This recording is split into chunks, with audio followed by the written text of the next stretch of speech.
Bom, gente, bom dia. Meu professor Tércio, muito obrigado pelo convite para vir à Ataraxia. Como é que está de tempo? Eu perdi os três primeiros minutos da fala do Toffoli e fiquei desesperado, mas depois eu fui me recompondo com muito gosto e muito prazer pelo que pude ouvir aqui. Quero agradecer também as menções ao meu trabalho que me emocionam e me dignificam. Eu vou procurar, é claro que eu tinha preparado uma coisinha, mas eu fiquei muito impactado pela fala do professor Tércio, pela fala do Toffoli, do professor Celso Laffer, da Meire, enfim, e eu fui procurando destacar, e é o que eu vou tentar fazer de forma pouco elaborada, mas espero que com alguma utilidade, o que, na sequência de pensamentos, pode ajudar a nossa elaboração comum, ao nosso pensamento compartilhado. A primeira coisa é que, muitas vezes, eu sinto que estamos aqui fazendo menção a uma ideia de imprensa que tem a ver com o iluminismo, sem problemas quanto a isso.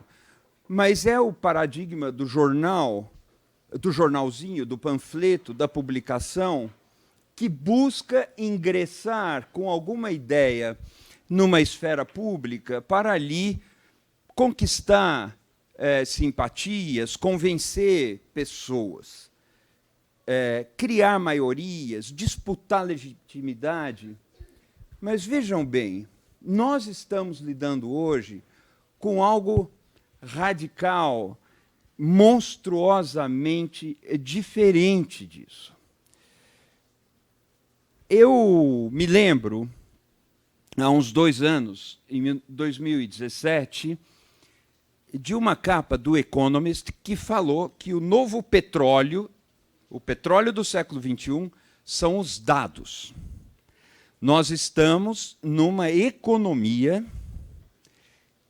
cujo petróleo, numa economia que quer extrair o ouro, e esse ouro são os dados. O que eles querem dizer com dados? Eles do Economist. São informações sobre cada um de nós. Isso virou a nova grande riqueza da economia, a ponto de ser o ímã que orienta os movimentos do capital em escala global. Eu tive curiosidade e há pouco tempo eu fiz um levantamento. Em 1998, as 5 empresas mais caras, mais valiosas do mundo eram a GE, a Microsoft, a Shell, a Glaxo e a Coca-Cola. Aqui, uma é dita de tecnologia. GE, Glaxo, Shell, Coca-Cola eram empresas mais convencionais.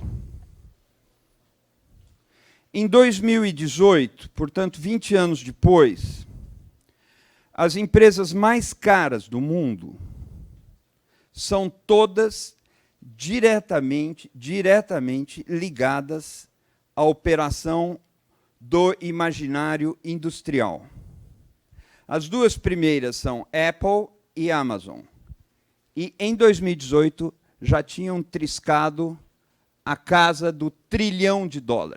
Eram empresas cujo valor de mercado beirava o $1 trilhão. As outras são a Alphabet, que é a holding que detém o Google, a Microsoft, que já estava em 98, e o Facebook. Estamos discutindo aqui imprensa, mas estamos discutindo também mídia, plataformas sociais, plataformas industriais. Bem-vindos, senhoras e senhores, para o centro do capitalismo. Esse é o centro do capitalismo. Eu sei que o nosso professor disse aqui com muita propriedade que o quarto poder não tem centro, ou perdeu o seu centro. Mas esse é uma aflição da modernidade. Tudo perdeu o centro. A soberania nacional perdeu o centro geográfico ou o centro geométrico no país. O ego, ou o eu, numa tradução mais feliz, perdeu o centro, pelo menos desde o começo do século XX. A Terra perdeu o centro, o Sol perdeu o centro, e depois dele a Via Láctea perdeu o centro. Nós não temos centro. No entanto, bem-vindos, senhores, ao centro do capitalismo. Por quê? Embora a ordem comunicacional da qual estamos falando nos passa a impressão de congregar milhões ou bilhões de agentes. Facebook tem mais de 2 bilhões de humanos que são usuários ativos. 2 bilhões. Pensem esse número comparado à carteira de assinantes do jornal Valor Econômico, do jornal Folha de São Paulo. Pensem esse número comparado à carteira de assinantes do New York Times, que outro dia comemorou que chegou a 3 milhões. Facebook tem 2 bilhões, mais de 2 bilhões, mais, de usuários ativos. Nós temos a sensação de que nunca tantas pessoas tiveram poder de mídia como hoje. Qualquer um conectado a um celular, conectado à internet, pode gerar uma mensagem que será lida por todos. Eu digo que esse é o panorama no plano horizontal do mundo da comunicação. Há um eixo vertical, pouco visível, mas há um eixo vertical. Nunca o grau de concentração de capital e de controle tecnológico, mas não apenas tecnológico, foi tão alto como agora. Eu chamo a atenção de vocês para isso.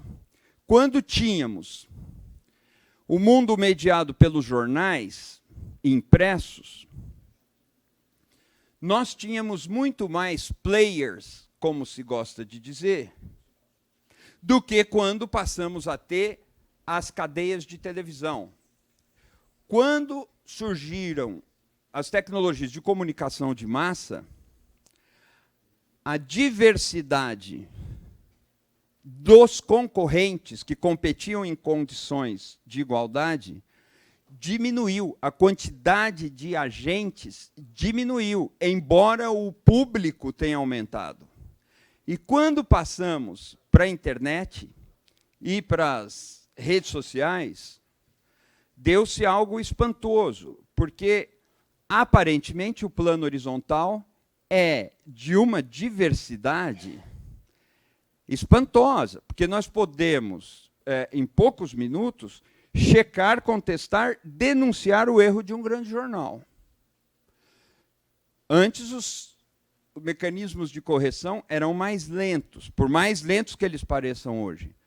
Não obstante, a diferença entre os que exercem controle tecnológico e os que detêm capital, e os que não exercem controle tecnológico e não detêm capital, aumentou muito. Essas empresas de trilhão, elas operam numa escala global que sobrevoa o alcance de qualquer legislação nacional. Apenas em acordos multilaterais ou em blocos de Estado será possível regular as atividades que aí estão. E vejam bem, nessa escala, e aqui eu estou tentando fazer quase que um comentário em relação ao que já foi dito, abrindo mão, portanto, do que eu mesmo tenho planejado aqui, mas com o espírito de contribuir. Vejam bem, nesse cenário, a imprensa, nessa cadeia de valor, segundo levantamentos atualizados, não detém mais do que 6% da cadeia de valor. E aqui uma outra contribuição. O que é que eu estou chamando de imprensa? Eu chamo de imprensa o relato factual tornado público, apurado e veiculado por redações profissionais independentes. Esse relato factual tornado público por redações profissionais, também veiculado independentes, inclui o debate das ideias baseadas em fatos.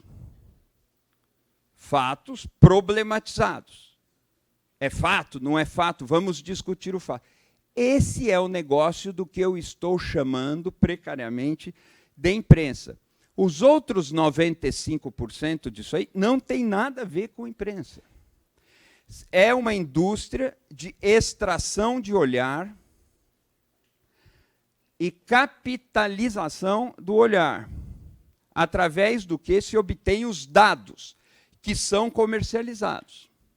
Isso não tem nada a ver com imprensa. Isso não tem nada a ver com quarto poder. Isso foi uma mutação que se origina no paradigma iluminista da imprensa, mas que está em outro território. A grande mágica de Facebook, de Amazon,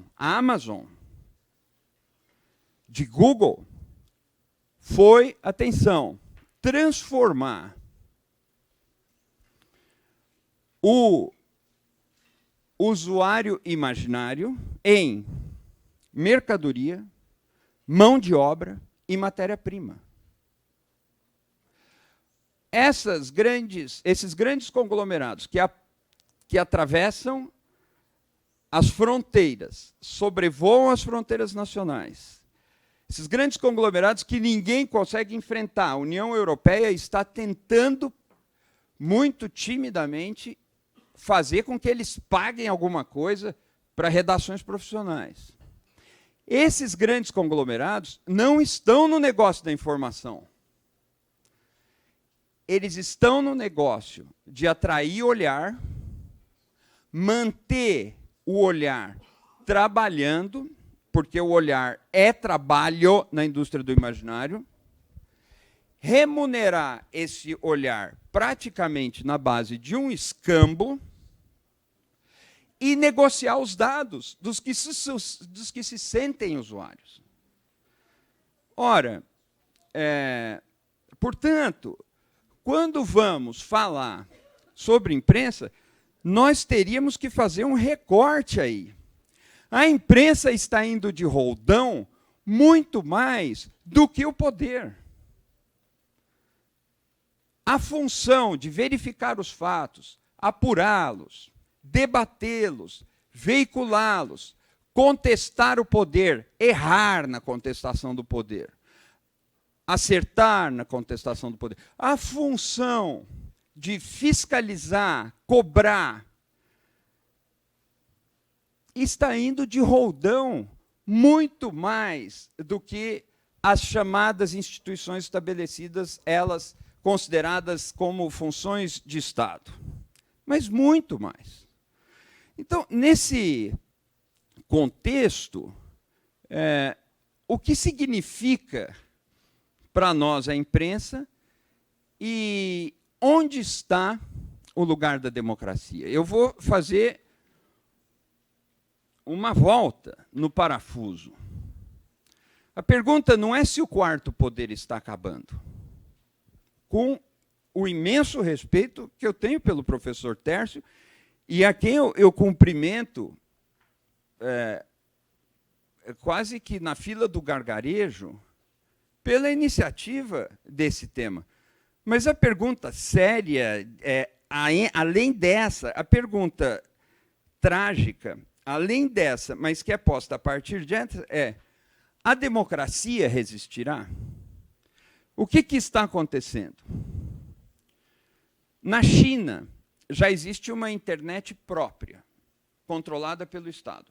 Nós sabemos que a China dissolveu a tensão que havia entre Estado e mercado, ou entre o mundo da economia e o mundo próprio dos assuntos do governo. Essa tensão entre esses dois subsistemas sempre oxigenou a democracia. Num Estado como o chinês, a orientação do capital e a orientação política se confundem sem que haja tensão e sem que haja democracia. A China está em vias de provar que a democracia é desnecessária para o desenvolvimento econômico. A China está às vésperas de provar que nós não precisamos disso. Que se em 1900 apenas 3% eram eleitores, ou se as mulheres só começaram a votar na França depois da Segunda Guerra, ou se as mulheres só começaram a votar na Suíça nos anos 70, e o cantão que mais resistiu foi abrir o voto para as mulheres nos anos 90 do século XX, isso é uma coisa efêmera. Isso é, assim, democracia não era para existir. Então, essa é a questão. O quarto poder, como nós o conhecemos, está... eu gostaria muito de discutir mais sobre a visão de instituição e gostaria muito de discutir mais sobre o que é quarto poder, mas eu acho que nós estamos bem até aqui. O problema é, se o quarto poder se esfacela, e está se esfacelando, muito mais grave é a ameaça que pesa sobre a democracia. A democracia não vive um problema no Brasil, por causa da Globo, ou por causa da gravação do Michel Temer, ou porque... A democracia vive um problema que eu poderia chamar de sistêmico, em escala global. A União Europeia se dá conta disso. O problema é o que fazer e como fazer. Aí, eu tinha pensado algumas perguntas. E eu acho que vou parar de falar. Deixa eu achar minhas perguntas aqui. Não. Deixa aqui que eu leio em casa, meu filho. Você que está tão assim versado na história política e nos folclores políticos do Brasil, tinha um político, Maria Paula sabe, que o sujeito chegava no palanque com várias páginas para ler de discurso, ele pegava assim e falava, deixa que eu leio em casa, meu filho. Adhemar de Barra. Olha aqui. Professor me propõe, quem fala à imprensa?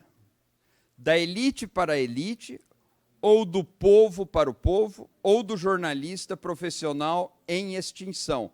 Prazer, dinossauro. Eu penso, quem cala a imprensa?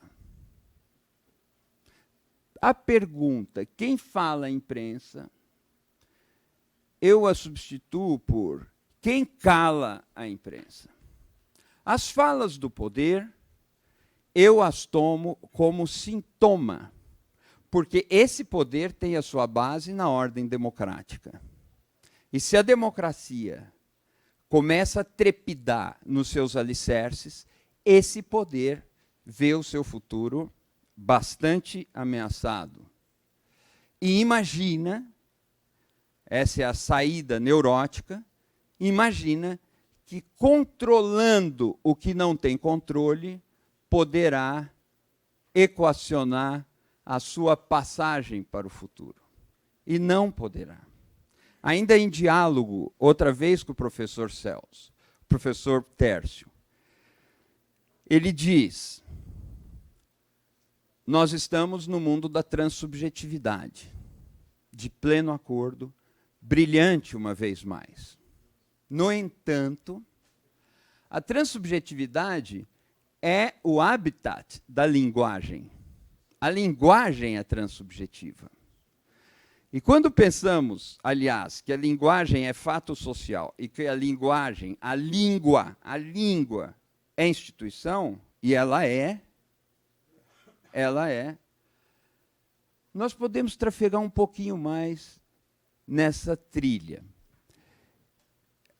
É engraçado que Saussure, com o seu curso de linguística de 1916, mais ou menos, que os alunos escreveram, dizia assim: aquele que cria uma língua e a põe em circulação, nesse momento perde o controle sobre ela.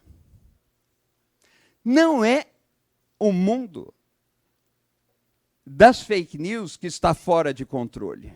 A linguagem e a língua está, por definição, fora de controle. A língua nos fala, nós a falamos, nós precisamos nos limitar às regras dessa língua ou não seremos entendidos, mas uma vez que passamos a falar, nós mudamos a língua. Completamente fora de controle.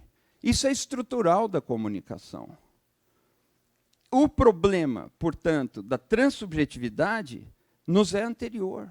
Bakhtin, outro linguista, dizia que um signo não pertence nem ao emissor, nem ao receptor. Um signo é uma tensão, é o que levava Bakhtin a dizer que o signo é ideológico, porque ele é uma tensão. O seu sentido é uma disputa. Ele é um campo de batalha, um signo. Uma palavra, a mesma palavra, muda de sentido quando dita por outra classe social. Tem um exemplo que eu adoro. Se um jornalista sai da redação e diz: fechei o jornal, isso é uma boa notícia. Se o patrão sai da redação e diz: fechei o jornal, é outra notícia.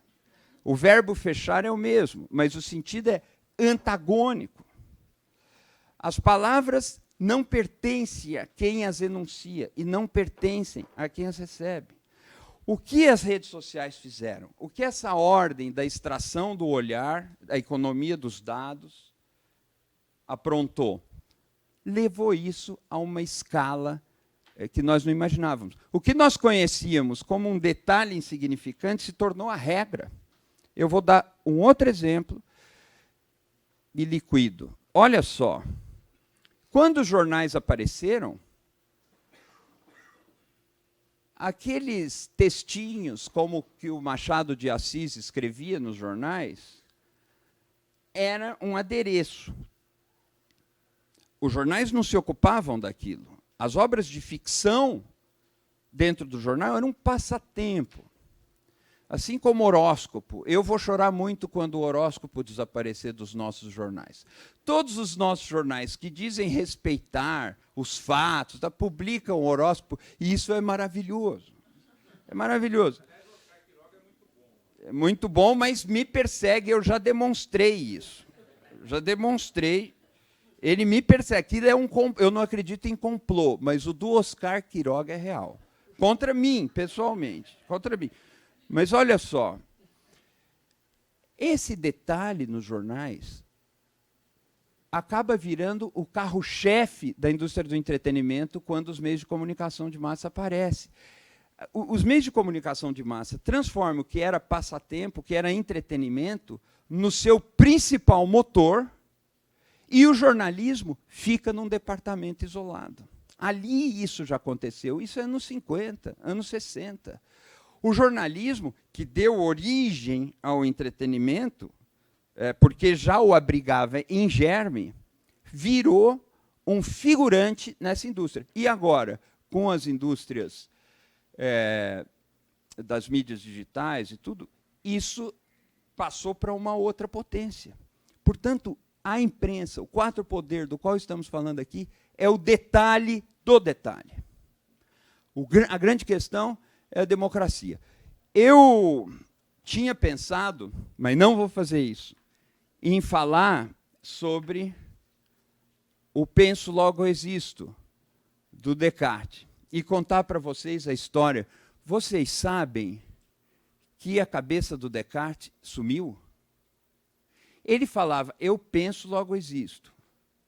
E aí há toda uma digressão mostrando que existir é uma coisa e pensar é outra. Melhor dizendo, ser é uma coisa, pensar é outra. Onde eu penso, eu não sou. Onde eu sou, eu não penso. E dizia um psicanalista, resta saber se quando eu falo de mim, sou mesmo aquele de quem eu falo. Nós vamos com essa divisão muito longe disso. Eu queria contar a história de que o corpo de Descartes, quando volta de Estocolmo para Paris, ele vem sem a cabeça foi roubada. Então ele viveu, depois da morte, o drama que ele anunciou durante a vida. E a cabeça foi reencontrada depois. E o poder, quando olha para a imprensa,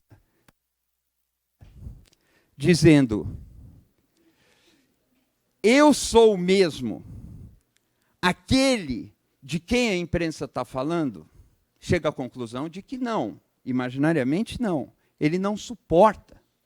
E ele diz, quem é este que quer dizer de mim o que nem eu mesmo diria? Como o jogo de forças está desequilibrado, ele pode agir contra essa tênue possibilidade que a sociedade tem de se manifestar. É por isso que Putin criou não só as fake news, mas Putin criou as fake newsrooms. Newsrooms, redações. A Rússia hoje tem falsos jornais. São jornais que têm todos os aspectos de jornal. Só não são independentes. Não criticam o poder. Mas fazem matérias, publicam fatos verdadeiros. Se você for checar, eles são verdadeiros. Mas não tem questionamento. China, a mesma coisa. Vários outros países, a mesma coisa. Diziam que esse governo ia acabar com a Radiobras, a EBC, que eu presidi. E eu dizia, nunca. Quando eles chegarem lá e virem aquele monte de microfone, eles vão manter aquilo lá. Vão manter, porque o poder olha e fala, como ousa dizer de mim o que nem eu mesmo digo e o que nem eu mesmo sei? Eu vou dizer de mim, e no jogo desequilibrado, nós estamos perdendo. Nós não estamos perdendo a imprensa, nós estamos perdendo certas condições para a manutenção da democracia. Muito obrigado.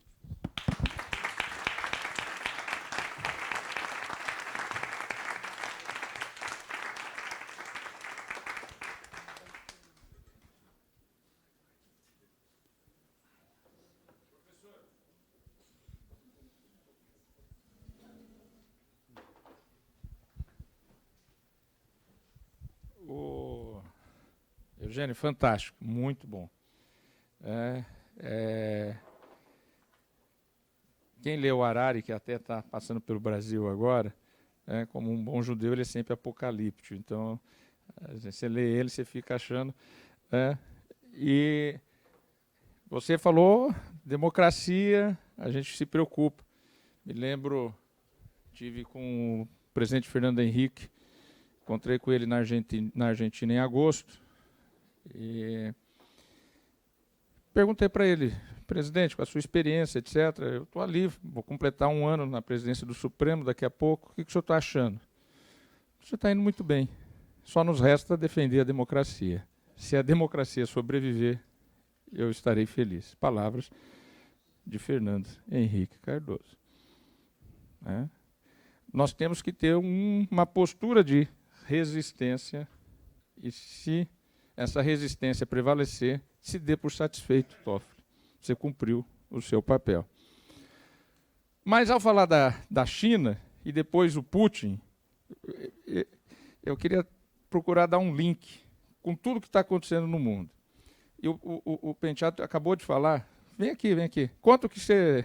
Ele perguntou para mim quando você falava, você foi na China, Toffoli? Eu falei, não, nunca fui. Conta o que aconteceu lá.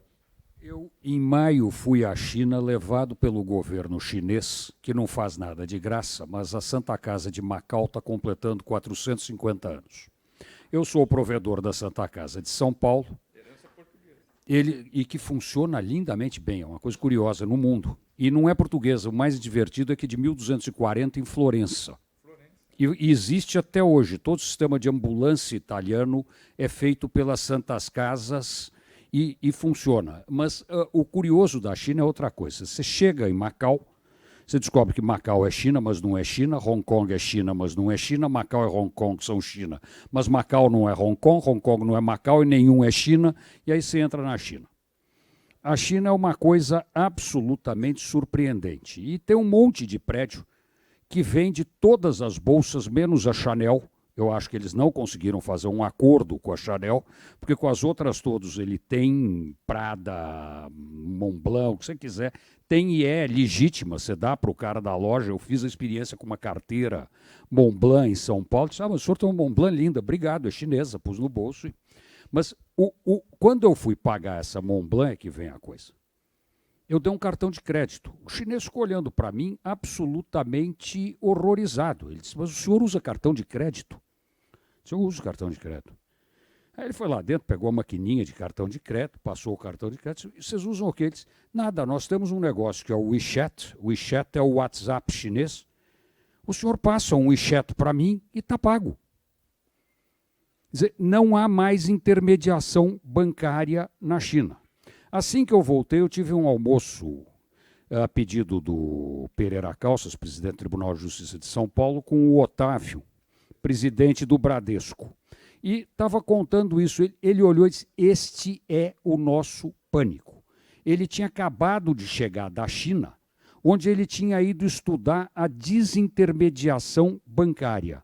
A hora que você tiver no mundo ocidental a desintermediação bancária, como tem hoje já em Dubai, porque eu voltei da China, eu fui para o Dubai, voltei para o Dubai, eu comecei a prestar atenção nas lojas em Dubai. Todas têm We Accept WeChat Pay. Quer dizer, não há mais intermediação bancária no negócio internacional. Então, isso que o Eugênio acabou de colocar, o que eu estava conversando com o Toffoli, é brutal, porque não é apenas a ordem democrática no sentido da eleição. É a ordem democrática no sentido capitalista com que nós estamos habituados a conviver. Isso está passando por uma revolução que ninguém sabe onde é que acaba. Nós estamos no começo desse processo. E aí, para dar um gancho rápido, aí,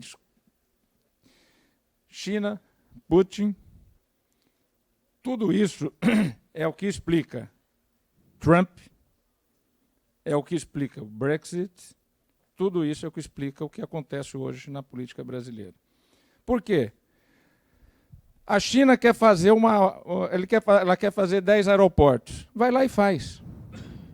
Vai lá e faz. Não tem Tribunal de Contas, não tem Ministério Público, não estou fazendo desvalor dos controles. Pelo amor de Deus, não é? Não estou gravando. Né? É necessário, é positivo. Né? Isso é o Estado democrático de direito, isso é a democracia e os controles. Mas a China não tem isso. A velocidade da China, e por isso eu pedi o depoimento do que o Penteado tinha acabado de falar para mim ali, enquanto você falava, a velocidade da China, como alcançar essa velocidade? Vem a disrupção. Então tem que vir um Trump, tem que vir alguém que... Né?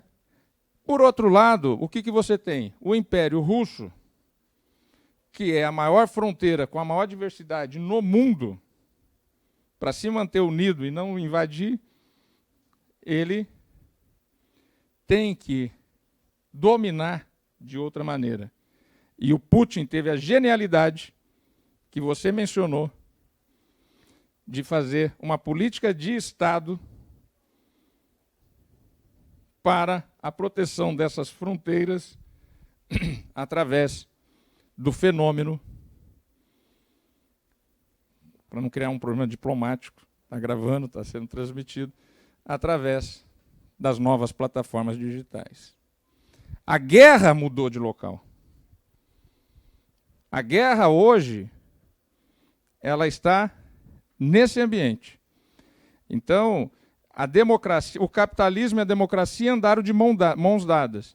Aí vem a China, tomando conta de tudo e atropelando todos.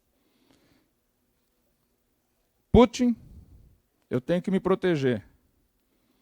Começa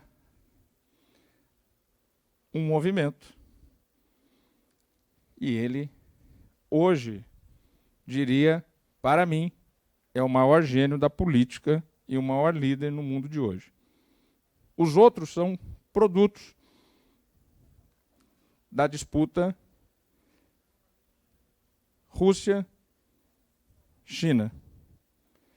Que o filme, Eurico, cadê o Eurico? Que o último filme do Mowgli é uma obra literária do século XIX, segunda metade do século XIX, mas na última adaptação para o cinema, do desenho Mowgli, é exatamente isso. Com quem que o Ocidente vai ficar? O filme já mostra. Vai ficar com qual lado? Nós vamos conseguir ser. Porque o Mowgli é a democracia, o Mowgli é o Ocidente, o Mowgli é a inocência da criança. No mundo desconhecido, os pais o perderam. Quem Mowgli pode confiar? É isso que nós estamos vivendo hoje.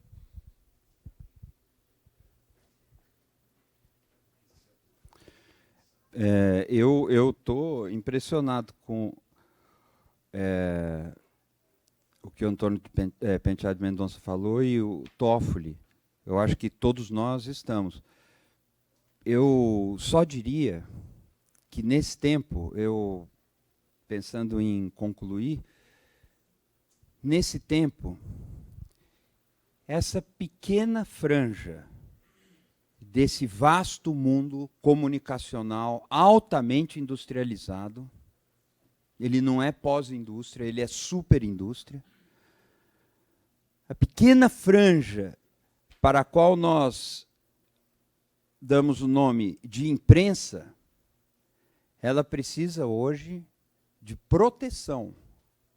Veja só, qualquer pessoa, quando lida com a informação de fato e com a emissão de uma opinião de boa fé, em qualquer circunstância, ela está realizando o ideal da imprensa.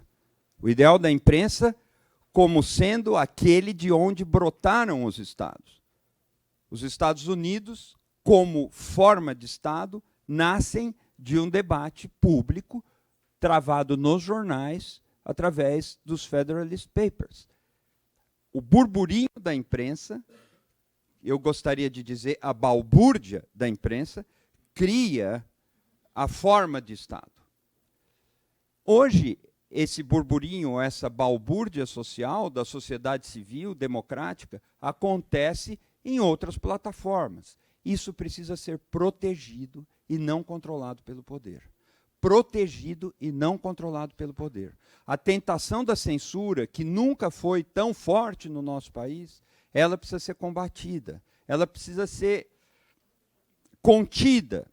E a fala do poder é de proteção, deveria ser a fala de proteção da liberdade dos seres humanos, dos cidadãos, dos contribuintes, das pessoas se manifestarem e discutirem. As condições para que isso aconteça precisam ser protegidas, porque elas têm a ameaça não apenas do Estado, mas tem do Estado também, mas tem a ameaça da emergência dessa indústria, da extração do olhar e da exploração dos dados, sem pagar um tostão por isso, transformando cada usuário feliz e satisfeito em mercadoria, mão de obra e matéria-prima. Só para agradecer, finalmente, eu quero agradecer o meu professor Celso Laffer, que ao citar uma frase minha, fez com que ela parecesse e soasse mais inteligente do que ela de fato é. Muito obrigado.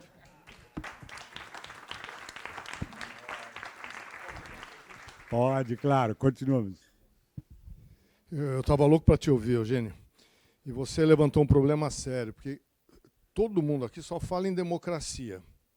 Nós estamos entrando na subserviência aos algoritmos das grandes empresas. Ou seja, começa a ser delineado um comportamento direcionado para consumo, enriquecimento dessas empresas, que passam a ser hoje muito mais importante que qualquer divisão geográfica, países, etc.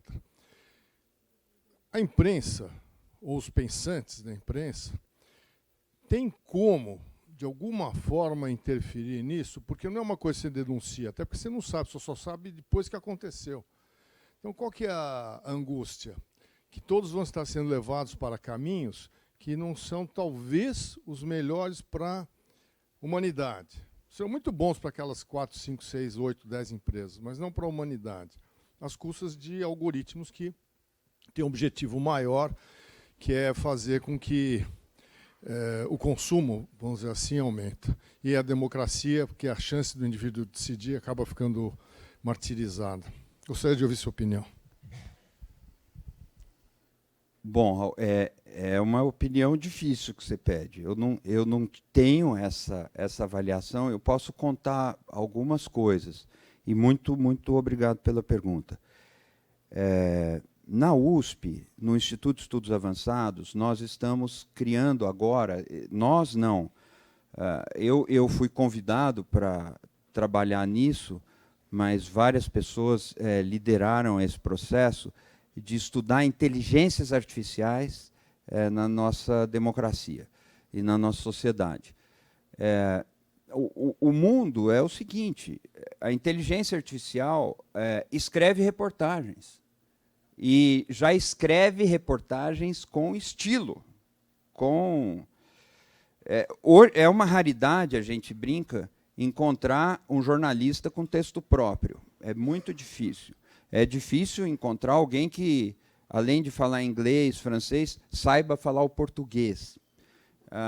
Pois a inteligência artificial consegue já apurar dados rapidamente e redigir e consegue fazer de tudo, né? Nós estamos submetidos a uma ordem em que o algoritmo cumpre essas funções. Então, como responder a isso? Quer ver uma coisa? Nós poderíamos substituir funções de Estado por algoritmos. E eu não tenho dúvida de que essa é a utopia de alguns. Você põe um algoritmo lá e ele cumpre o papel, inclusive com os erros, de uma instituição como o parlamento, por exemplo. O que entra, o que é processado, o que sai, dá para reproduzir. Dá para reproduzir muita coisa. Dá para criar espécies novas a partir dos corpos humanos. O Harari fala algumas coisas disso aí, e é perigoso essa matéria, porque o risco do chute é muito grande, mas essas possibilidades começam já a ser contempladas. Pois bem, concluo lembrando uma coisa que eu tenho falado, que não é uma resposta para você, mas vibra na mesma frequência. Às vezes que eu posso discutir com redações jornalísticas, com dirigentes de redações jornalísticas ou com equipes de jornalistas, eu digo para eles, a maior crise da imprensa hoje não é uma crise tecnológica e não é uma crise econômica. É uma crise de pensamento. As redações aparecem como núcleos pensantes, que tinham uma visão de mundo e entram no mundo com aquela visão. Essa função, a função pensante das redações, foi sacrificada por uma série de fatores que não nos cabe explorar agora.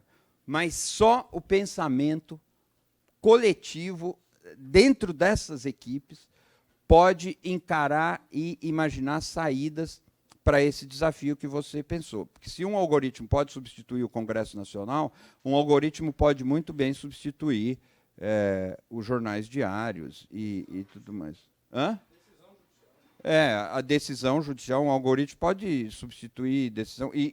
Enfim, não é o nosso tema, mas o tema sendo o quarto poder das redações, eu termino lembrando isso. A crise das redações não é uma crise tecnológica. Não é porque passamos da máquina de escrever para o celular. A crise das redações não é uma crise de modelo de negócio, embora a crise do modelo de negócio esteja presente, seja séria, traga gargalos que não estavam postos antes. A maior crise das redações é a crise de pensamento. As equipes viraram fechadoras de pautas, mas deixaram de elaborar, deixaram de criar, de exercitar hipóteses, enfim, de pensar. Ontem foi falado pelo Tércio do caso Dreyfus, que é o caso que foi denunciado por um grande intelectual, Émile Zola, que, por sinal, ficou como paradigma do intelectual. O que deixa o gabinete, sai para a cena pública para defender uma posição com fundamento. Eu digo que aquilo é a primeira onda da imprensa. A segunda é a reportagem, e a terceira é a colaboração multinacional ou multilateral, como aconteceu no Panama Papers. Mas, enfim, aquilo era um intelectual. As redações eram lugares de intelectuais. Nós estamos perdendo essa dimensão, e essa é a maior crise da imprensa.